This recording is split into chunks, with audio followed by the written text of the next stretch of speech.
저희가 예. 알레르기에 대해서 좀 말씀을 드렸는데 예. 이제 곧 환절기 접어들잖아요. 그렇죠. 알레르기 증상 더 심해지는 분들 많으실 겁니다. 그래서 오늘 저희가 예. 그 가운데 가장 대표적인 증상 코막힘에 뭐예요? 대해서 좀 알아볼까 해요. 이 코 막히면 진짜 답답하죠. 그렇죠. 세상이 답답해. 코 막히면. 숨쉬기도 불편하고. 듣는 사람도 답답해요. 코가 막힌 소리가 본인 나오니까요. 답답하고 듣는 사람이 답답한데 본인도 얼마나 답답하겠습니까? 네. 그래서 이 코 막힘에 대해서 오늘 확실하게 뚫어드릴 그런 분을 한분 모셨습니다. 네. 굿모닝 닥터 일명 자 박경원 원장이십니다. 어서 오세요. 안녕하십니까? 안녕하세요. 안녕하세요. 예. 박경원입니다. 그 목소리 너무 까시는 거 아닙니까? 그런가요? 네. 아나운서를 기죽게 만드는 목소리시군요. 정말 목소리 좋으세요. 칭찬 감사합니다. 이렇게 중후한 목소리의 소유자시고 또 인물도 출중하시고. 맞습니다. 괜히 제가 오늘 아침에 주눅이 들고 있습니다. 자, 어쨌든 네. 이 참 환절기에 고막힘 이거 참 불편하잖아요. 그렇죠. 예. 근데 환절기에 예. 뭐 이렇게 증상이 나타나면 의뢰 그냥 감기게 있겠거니 예. 이러고 그냥 넘기게 마련이죠. 네. 근데 이렇게 코 막히는 증상 자체를 저희가 주의할 필요가 있을까요? 네, 맞습니다. 코가 막히는 경우에는 예. 단순히 일시적인 감기가 있는 경우도 많고요. 네. 하지만은 그게 만성적인 질환 때문에 그런 비중격 망곡이라든지 아니면 비후성 비염이라든지 축농증 여러 가지 그런 만성 질환으로 고생하시는 경우가 상당히 많습니다. 예. 그래서 그런 것들에 대해서 확실한 진단과 예. 그런 검사를 통해서 예. 그렇게 알아보는 것들이 상당히 중요하다고 생각하고 있습니다. 그러니까 이게 계속되면 이제 합병증으로도 발생이 된다, 네. 발전이 된다는 그런 얘기죠. 네, 맞습니다. 그런데 그런 경우 있잖아요. 요즘 아이들은 코 안 흘려요. 안 흘려요. 흘려요? 네. 근데 그렇구나. 이 집에는 흘리는 모양이네. 저희들 어릴 때 말이죠. 코 이렇게 쭉 흘렸다가 또 싹 하면 슉 들어가고. 그것도 이런 증상이 하나입니까? 맞습니다. 네. 그 평소부터 예. 만성 알레르기성 비염이 있다든지 예. 그런 비염이 만성적으로 있을 경우에는 콧물 코막힘과 같은 증상들이 어릴 때부터 성인기까지 계속 지속되기 때문에 예. 그런 증상들을 방치를 했을 때는 나중에 축농증이나 아니면 비후성 비염이나 그런 것들에 의해서 코막힘이 오랫동안 가고 합병증이 발생할 수 있는 그런 계기가 될 수가 있다고 보시는 거죠. 네. 지금 합병증 얘기를 하셨는데요. 네. 어떤 합병증이 생기게 되는 건가요? 가장 흔한 합병증은 예. 코막힘으로 인해서 예.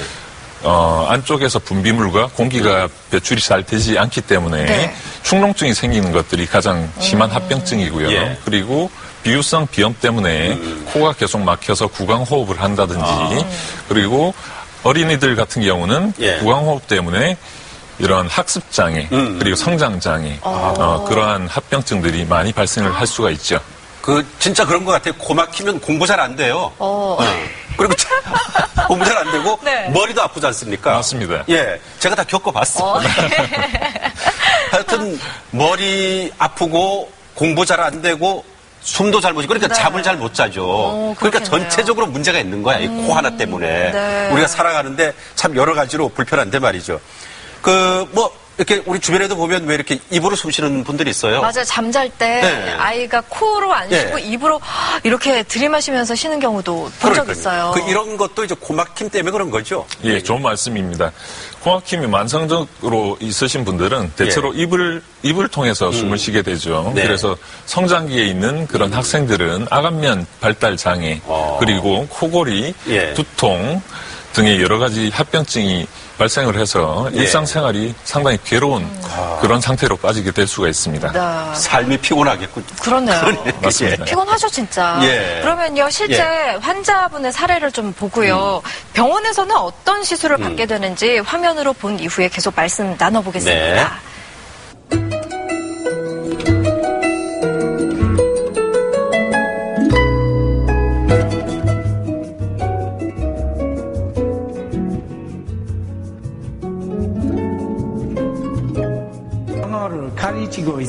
I visited the hospital thinking I had a simple cold. My nose was always stuffed up, but to my surprise, it wasn't a cold. It was more than just a cold. I needed surgery. 이 환자분의 경우는 코 안쪽의 뼈가 휘어 있는 비중격 망곡증과 점막이 부어 있는 비후성 비염 때문에 코막힘 증상이 생겼던 경우인데요. 수술 전 내시경 사진과 CT를 보시면 점막이 부어 있고 코 안의 뼈, 즉 비중격이 우측으로 심하게 휘어져 있는 것을 보실 수 있습니다. 이 환자분은 코막힘을 감기나 일시적인 비염으로 오해하시고 약만 복용하시다가 만성 코막힘으로 오랫동안 고생하신 경우입니다. As a youth, I played lots of contact sports, and from time to time I injured my nose, and each time I injured my nose, it made it harder to breathe. It wasn't just one thing, it was all things. Life was difficult, the quality of life. It was difficult breathing and chasing my son and doing the sports that I enjoy. I needed to breathe well to do those things.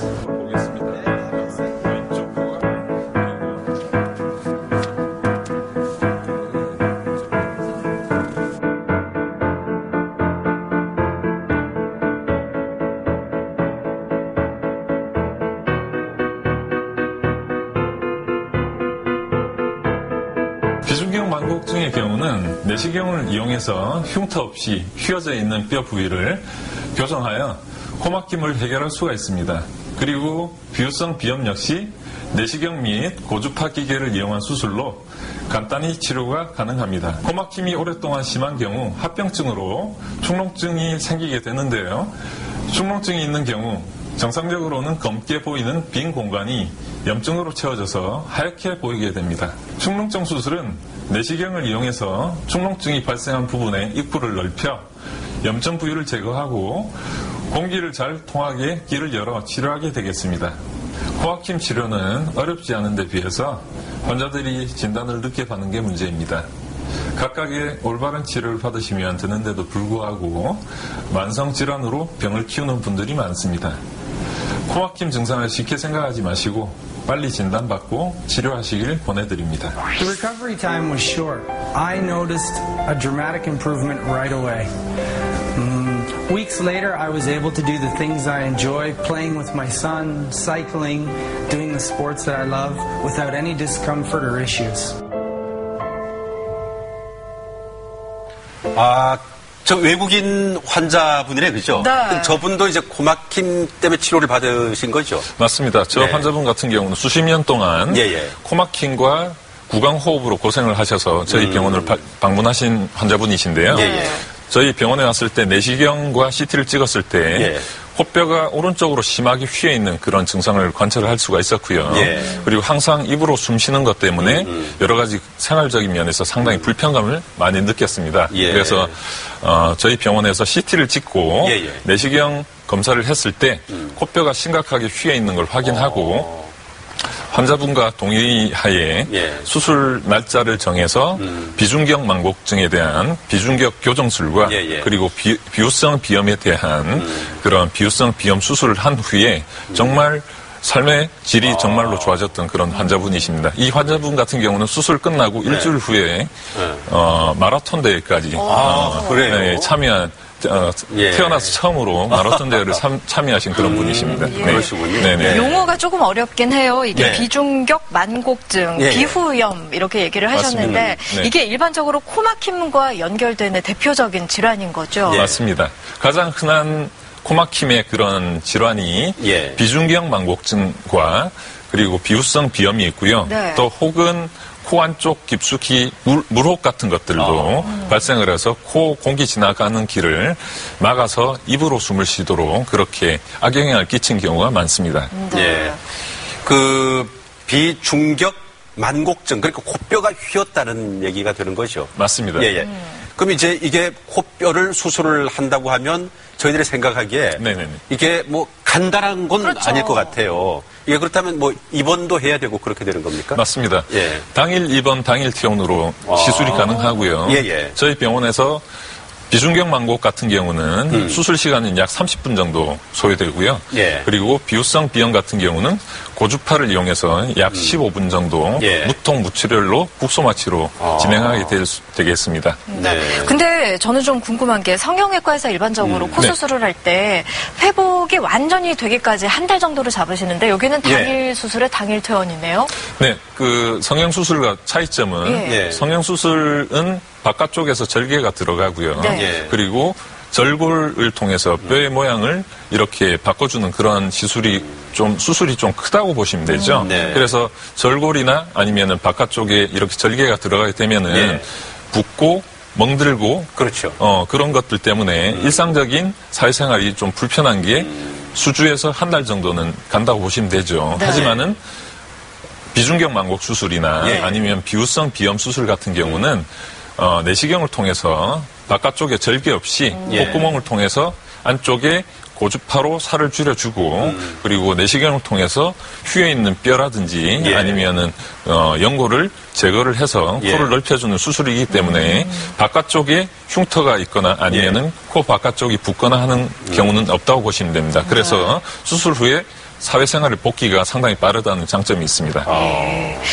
그러면 비후성 비염 치료는 어떤 식으로 되는 건가요? 수술을 말씀하시는 건가요? 수술은 국소 마취를 통해서 코 합의각계라고 하죠. 비후성 비염이 부어있는 그쪽 부분은 합의각계라는 정상적인 부분인데 그쪽 부분이 알러지 비염 때문에 오랫동안 부어서 코를 막고 있는데요. 그쪽 부분에 간단하게 국소 마취를 통해서 통증을 없앤 다음에 고주파를 통해서 쉽게 말씀드리면은 풍선에 바람을 빼듯이 이렇게 해서 비강의 넓이를 넓혀줘서 코 숨 쉬는 걸 갖다가 상당히 좀 넓혀주는 쉽게 해주는 그런 수술이라고 보시면 됩니다. 근데 만약에 말입니다. 이 비후성 비염 이런 것을 그 치료를 제때 하지 않고 계속 방치할 경우 이때는 어떻게 되는 겁니까? 방금 앞에서 말씀드린 것처럼 코가 막히게 되면은 코 안에서 발생하는 그런 분비물들이 밖으로 배출이 어렵게 되고요. 그리고 공기가 배출이 어렵게 되기 때문에 쉽게 말하면은 고인물은 썩게 되죠. 그렇죠. 그래서 그게 상악동이나 이런 부비동에 고여서 썩게 되는 것이 축농증이고요. 그래서 그런 합병증이 코막힘에 의해서 발생을 할 수가 있게 되겠습니다.